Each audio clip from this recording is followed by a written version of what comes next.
एक बहुत गरीब किसान था। वह अपनी बेटी के साथ एक छोटी सी झोंपड़ी में रहता था। उसके पास खेती करने के लिए इतनी कम जमीन थी कि उसकी फसल को बेचकर उसे बिल्कुल थोड़े से रुपए मिलते थे। उन रुपयों से वे लोग ठीक से खाना भी नहीं खा पाते थे। वह राजा के पास अपनी समस्या लेकर आया। राजा दयालु थे। उन्होंने किसान को अपनी जमीन में से कुछ जमीन दे दी खेती करने के लिए। उन्होंने कहा, यह जमीन तो हमारी ही रहेगी, लेकिन उस पर उगने वाली फसल तुम्हारी होगी। किसान ने राजा को बहुत बहुत धन्यवाद दिया। एक दिन वह खेत की जुताई कर रहा था। तभी उसका हल किसी कठोर चीज से टकराया।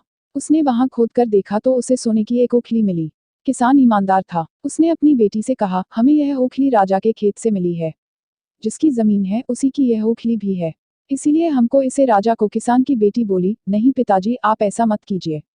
आपको सिर्फ ओखली मिली है। यदि राजा ने आपसे इसकी सोने की मूसल भी मांगी तो आप क्या करेंगे? आप इस ओखली को अपने ही पास रखिए। लेकिन किसान को यह बात ठीक नहीं लगी। वह बोला, जो चीज हमें मिली ही नहीं, वह मांगने का राजा को कोई अधिकार नहीं है। वह राजा के पास ओखली लेकर पहुंचा।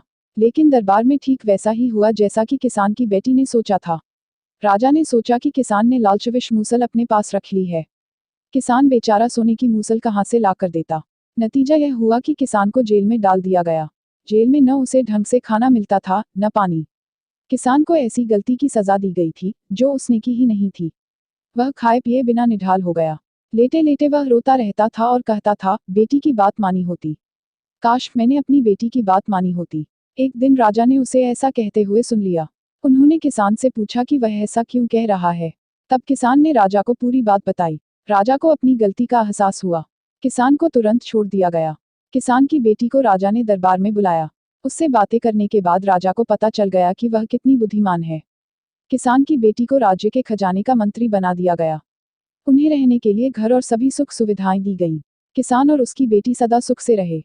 किसान को थोड़ा कष्ट जरूर झेलना पड़ा, लेकिन अंत में जीत सच्चाई की हुई।